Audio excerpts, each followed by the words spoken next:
Hello all. This week we will cover Chapter 11, Social Psychology. Of the many fields within psychology, social psychology is one of the popular fields in psychology, and therefore there are many classic experiments we will be going over. So it should be quite interesting chapter to discuss. So in this chapter, we will discuss about social categorization, stereotype threats, difference between prejudice and discrimination, a theory in explaining the action of others, how attitudes are formed and how they can be changed, people's reaction when attitude and behavior do not match, and finally, how the presence of other influences our behavior in helping others. So before we dive into the topic, do you all remember what psychology studies? So there were two things that psychology focuses on. So psychology studies behavior and mental processes. In social psychology, the focus is obviously the same because it's the same psychology, but specifically it focuses on the context of the social world in which we exist.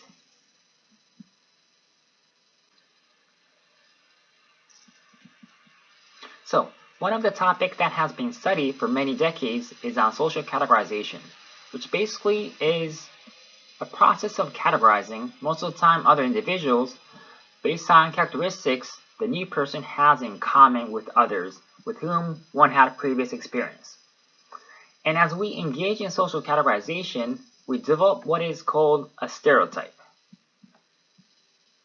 which is beliefs that we have about the characteristics of a group. I know some researchers who would say that stereotype is not necessarily bad, because humans cannot keep up with memorizing all the individual characteristics. So in a sense, categorizing people based on characteristics are necessary. However, we need to be very mindful that when we rely heavily on our stereotype, we're missing out the individual's unique characteristics and may lead to prejudice and discrimination. So for example, when I first began to teach in one university, my colleague was having technical issues setting up the projector in the classroom. And because we were sharing the same classroom, I also went inside with them and the IT person to learn about how to fix the issue, because I might also encounter a similar issues. But what happened was, as soon as I entered the classroom, the students saw me and they thought that I was the IT person. Another example that I still experience is when I go shopping, I hear the cashier saying, "Hi, how are you?" until it's my turn to make a purchase.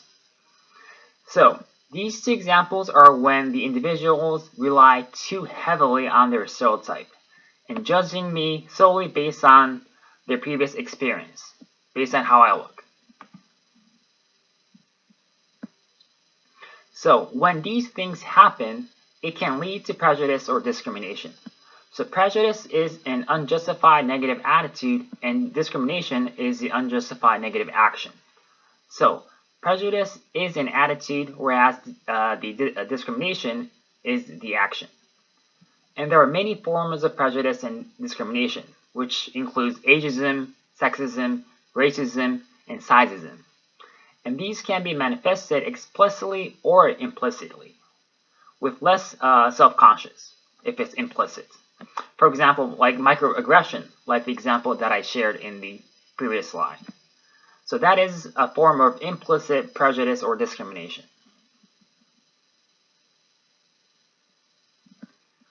So how does prejudice develop?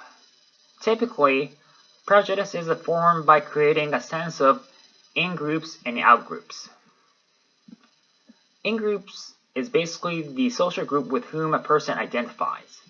So when describing the members from their social groups, they might use the term us. Whereas in outgroups, which is a social group with whom a person does not identify, they might describe these people as them. And by classifying in this manner, individuals are more likely to develop a stronger stereotype, which again is the generalized belief about a certain group, because there is no place to store the unique characteristics of the individual as the mindset is all about us versus them. And as we just discussed about prejudice, prejudice can be caused by stereotype towards a specific group and generalizing that this stereotype applies to all members of that group.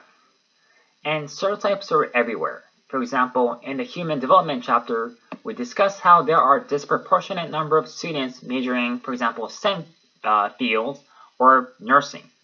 This may be due to how media or even family members talking about gender roles, leading to a stereotype of how men should be capable of fixing a car, for example, and how women should be kind and caring. And as a result of such stereotype, women may experience increased anxiety when taking a math test, for example, because of the fear of potentially belonging to this stereotyped group.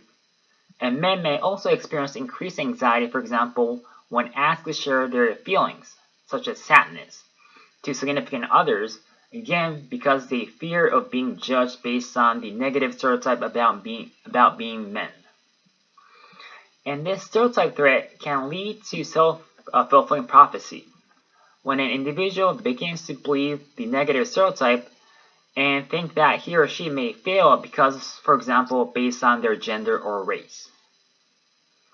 Because of the stereotype threat and potential consequence of self-fulfilling prophecy, when taking a standardized test or exam, it's really important that demographic questions be asked at the end, because when asked before taking the exam, that could actually trigger us to think more about our background, which may be associated with negative stereotype, again leading to stereotype threat and self-fulfilling prophecy.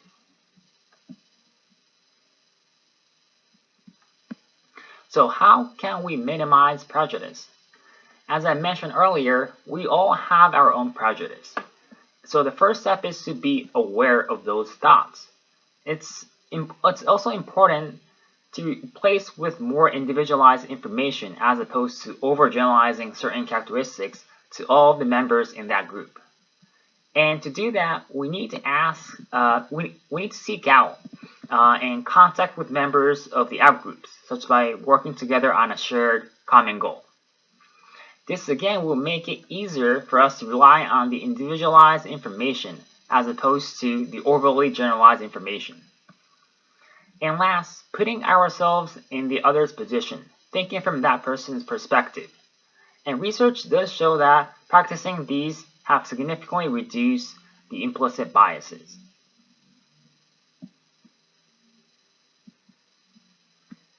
So far we covered people's tendency of social categorization. And social psychologists also attempted to explain the tendency of how people try to explain other people's behavior. So for example, if I were consistently coming to the class late or posting the lecture and a chapter discussion late, how would you think of me? Another example. Say you're driving a car and there's a very slow car right in front of you. How would you explain that person driving in front of you? And there are probably many events that you just can't stop thinking of why people are behaving the way they are. In a way, humans are annoying creatures, and we want to know and keep on thinking the reason of other people's behavior, coming up with different reasons, although they might be completely wrong. So this is called attribution theory, where people are motivated in finding out the underlying causes of behavior to make sense of that behavior. So how well do you think people are good at? Or how do you think people are good at explaining other people's behavior? Research says that there is specific patterns in how people explain other people or their own behavior. So here, we have two different people involved. In the example of me coming to class late, you, the students, are the observer, and I am the actor, as I am the one coming to the class late, hypothetically, of course. And so as the observer, you tend to give internal trait explanations of actors' behavior. So basically criticizing my internal characteristics, like saying, oh, he's coming to the class late because he's just lazy, or he's not a good teacher. But me, the actor, will tend to explain using external situational factors of my own behavior. So I might say something like, my previous meeting ran over, so I was late to class. Or I was trying to save my PowerPoint slide to my flash drive, which I was going to use in class, but the computer was really slow.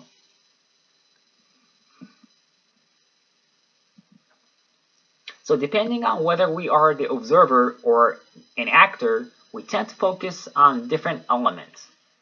If we are the observer, we would overestimate the cause of the internal traits and underestimate the cause of external situation. And we can flip this and look at the perspective of the actor, where they would underestimate the cause of internal traits and overestimate the effect of external traits. Because these are biases, we call this error as fundamental attribution error. But an interesting aspect of this fundamental attribution error is that it might depend on whether the event was positive or negative. So let's say that in your next exam you got 100. How would you explain this result? Probably you would say, I studied so hard for this exam and so I deserve this score. But how would you explain if you got, for example, an F? You might say, the way my instructor teaches the class is horrible, and that is why I got an F in my exam. So it's all the professor, the teacher's fault. So if you remember from the fundamental attribution error, because you are the one taking the exam and receiving the results, you are technically the actor. And if you recall the tendency of an actor tends to use external factors in explaining their own behavior. But in this example, you only did this when you got a bad grade. But somehow you took all the credits if you got a good grade. So that is kind of not fair for the teacher. So this tendency of taking credits for our own successes and denying responsibility for our own failures is called self-serving biases. So humans are, in a sense, very selfish creatures, right?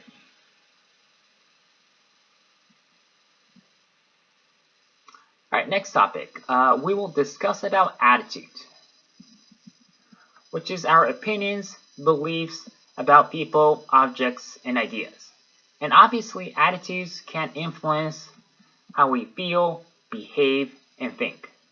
So if an individual has positive attitude towards, for example, country music, then this person would probably feel more positively listening to a country music, be more tempted in buying CDs, if you even know what that is, and going to a concert and having a preference over country music than other type of music.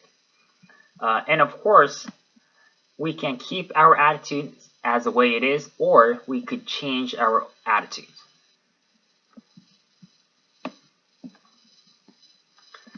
It is also possible to have conflicting attitudes.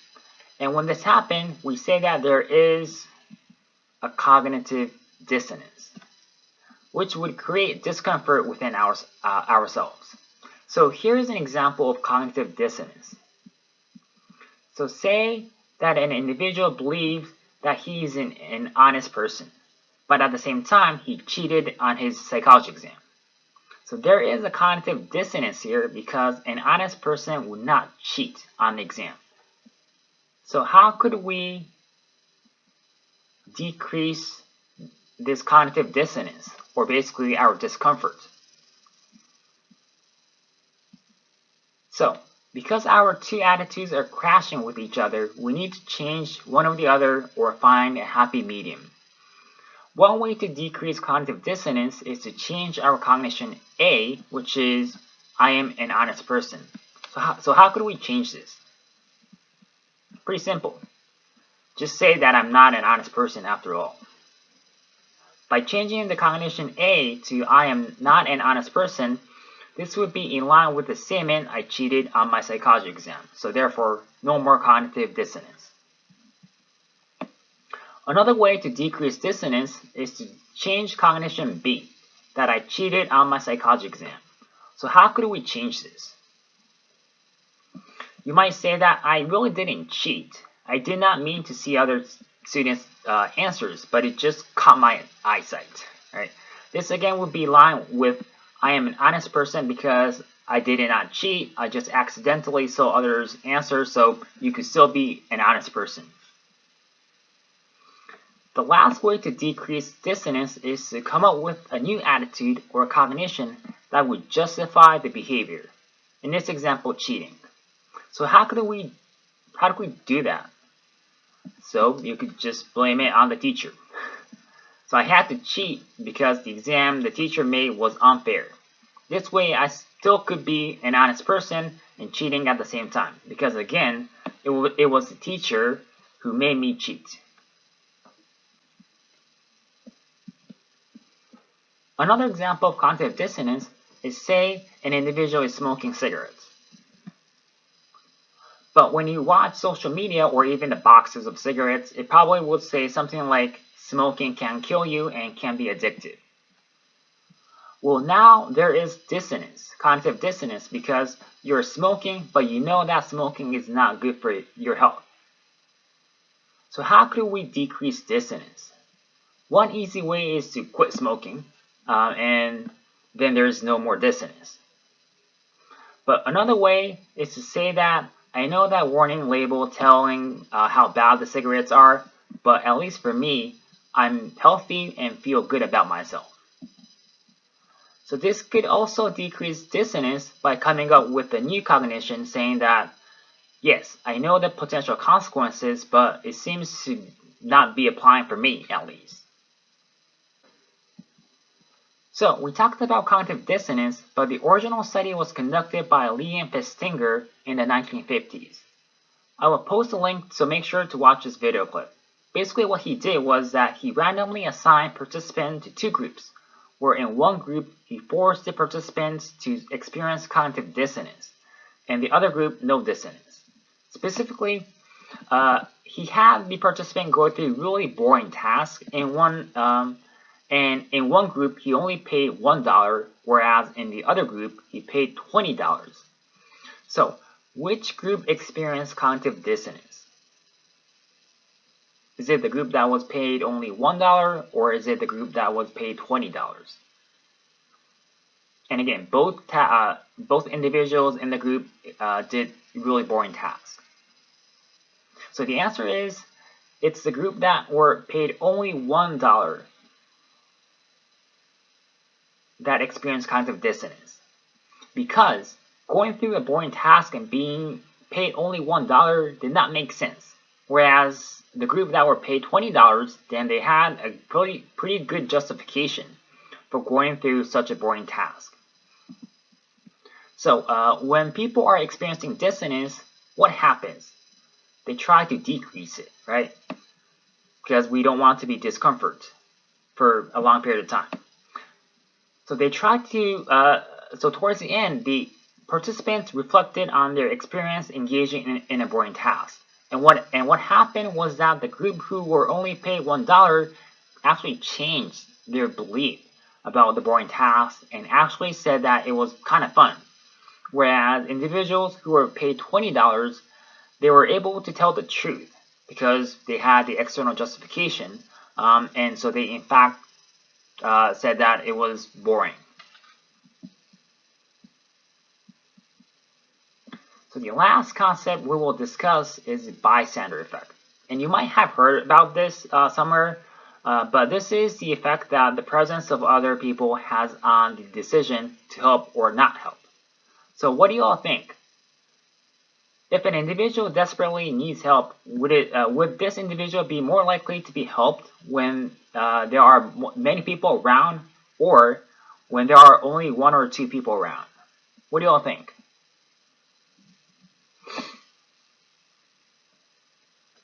It might sound counterintuitive, but people are less likely to help as the number of people around increases. And I will post a link describing the bystander effect, so make sure to check them out. So why does the bystander effect happen? It occurs due to what's called a diffusion of responsibility, where a person fails to take responsibility for action or inaction because of the presence of others who also share the responsibility. So if a person is asking for help when there are many people present or around, an individual may choose to not intervene without feeling a sense of guilt, because the individual is able to justify the inaction by saying that, well, there were other people who were also not doing anything. And as you saw on these video clips, it does take an effort to stand out of the public on your own and to intervene. However, because we now all know about how common bystander effect happens and about the diffusion of responsibility, we need to try to act even in a small step so that other bystanders feel more comfortable standing out of the group and to take action with you. So, that's all I got for part 1 of chapter 11, social psychology. And as always, if you have any questions, please post your question on the Q&A on Canvas. Thanks and take care.